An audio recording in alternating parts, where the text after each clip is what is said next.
अस्सलाम वालेकुम नाज़रीन, आप देख रहे हैं निसार वतन NW न्यूज़ HD और मैं हूं आपकी होस्ट नाज।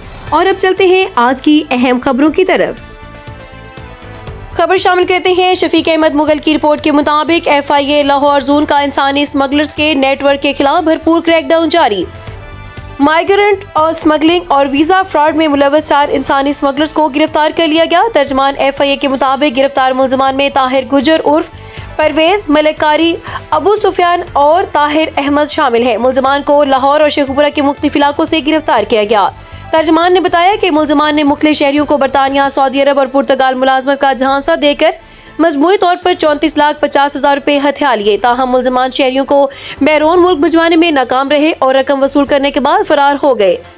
FIA ने कार्रवाई करते हुए मुलजमान को गिरफ्तार कर लिया, जबकि मजीद तफ्तीश का आगाज कर दिया गया है। तर्जमान के मुताबिक इंसानी स्मगलिंग में मुलव्वस अनासर के खिलाफ बिला इम्तियाज कार्रवाइयां जारी रहेंगी। तर्जमान FIA